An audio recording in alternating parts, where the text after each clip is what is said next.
In the following 9-minute video, I will describe the process I run through to create my laser cut buildings and structures.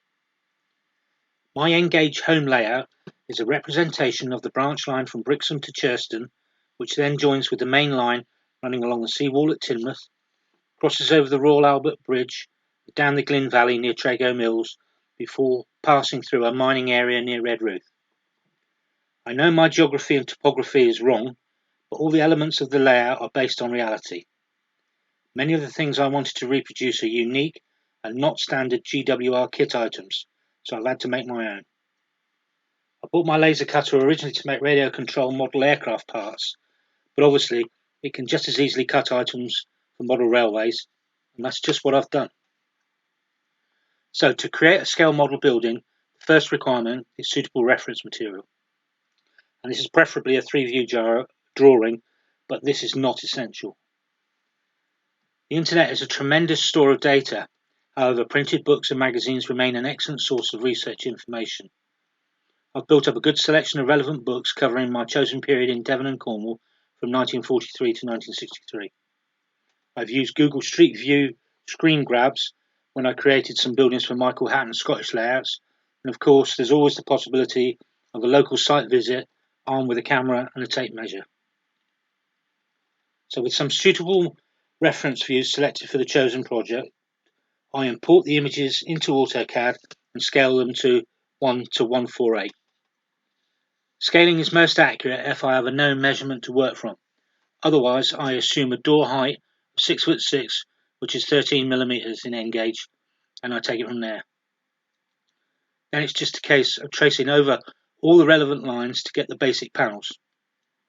These are copied to a clear part of the electronic drawing to add detail, create corner joints, project and develop roof parts, and extract the windows and doors. It is at this stage that I change the colours of the lines in accordance with my own standard. The laser control software allows different laser cutter parameters, such as head speed and laser power, to be assigned to individual CAD colours. For lines that need to be cut all the way through, I use blue. For etched lines like stone or brick textures, I use red. And for anything requiring a raster scanned output, I use black or green. Now with a complete set of parts, they're copied to another clear area of the electronic drawing board and separated out according to what material they're to be cut from. For example, 32nd ply, 2mm MDF, 1/8" balsa, etc. At this point, the parts are laid out to minimise waste. The file is now ready to transfer to the cutter and is saved in a DXF format. On to the next phase and another software package. The laser control software can import a variety of file formats and generate the G code required to drive the laser stepper motors and control the laser firing.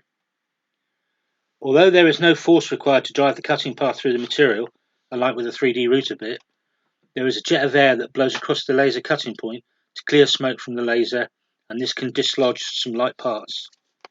Therefore, when cutting out the parts, I need to start from the inside and work outwards. That way the material waiting to be cut remains fully supported and will not be moved by the air blast. Head speed and laser power for the CAD colour are also set at this time.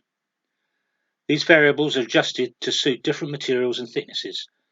I have a spreadsheet with my starter for 10 settings based on material and thickness. As ply and wood are natural materials, there is always a variation in density, plus on a damp day the moisture in the air will attenuate the laser beam on its path around the machine to the cutting head, so the initial settings will invariably require tweaking. My machine is a nominal 70-watt carbon dioxide laser of 1060nm wavelength light in the near infrared range, and it's invisible to the eye. I always try to use minimum power required to cut through to leave a golden brown cut without charring the material. Using minimum power helps increase the life of the laser tube an awful lot.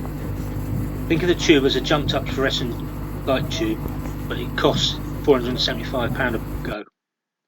When it's run at 100% power, it should have a life of approximately 1000 hours. Use it at 50% power and that life will increase approximately fourfold. Use it at 25% power and the life will go up by at least a factor of 10. This laser light will easily cut card, balsa, plywood, MDF and wood. It won't even make a mark on metal because it's the wrong wavelength and it's nowhere near powerful enough. So as you can see, there's a bit more to laser cutting than you may have imagined. Once all the parameters are set, I save a cut file to a USB memory stick and transfer it to the machine. The material to be cut is placed on the workbed. Z-axis adjusted so the laser beam focuses on the surface of the material. X and Y axis origin is set and zeroed. Air goes on, cooling water on, and hit the start button. I never leave the machine running unattended just in case, but I don't have to stand over it whilst it's operating and crack on with other things in the shed whilst it's running. When cutting is finished, I either select the next colour to follow on with, if that's what's required, or remove the material and move on to the next job. I never delete any of my cutter files, so if I want a second copy, it's just a question of firing up the machine and reloading the relevant cutter files to create an exact second copy. And now here's a few examples of my laser projects, starting with the Royal Albert Bridge. I built this to provide a lift-out section to span the doorway, and this was the first railway-related structure that I made using the laser. I wasn't worried about the cost, and there's actually over £40 of materials goes into this span. Actually, the bridge works out at 1 to 200 scale and actually has two lines instead of the single track, but it still looks right and it's quite obvious what's a representation of. This is Churston Bridge. The original bridge was replaced with a concrete one and the road straightened in the early 70s. There are lots of photos of the original one in books to base my drawings on, and I adapted it to accommodate the extra storage route that I've got on my track plan, but otherwise it follows the general intent of the bridge. Churston Station building. On this one, I took my own photos to create the CAD drawings. From photos in books, I also realised that until 1937, it had a canopy on both sides of the building, and I like that, so I added it back into my model. This is Parsons Tunnel mouth. My geography goes very wrong here, because from Churston we suddenly appear on the seawall at Teignmouth. But anyway, it is what it is, and the tunnel mouth is actually correct. This is Kennerton Tunnel at the west end of Dawlish Station. I rather enjoyed making this one actually. This one's one of my favourites. This is Marshall Shaft Engine House and the Tincroft Road Compressor House. I made the engine house because basically it was the best 3-view drawing I could find at the time to base my CAD work on. The engine house is actually situated near the main road running down through Troon. The compressor house is by the railway at Dunnants Lane and Tincroft Road, and I drive past it twice a day on the way to and the way back from work in Culdrose. I took photos of this one myself to make my own CAD drawings.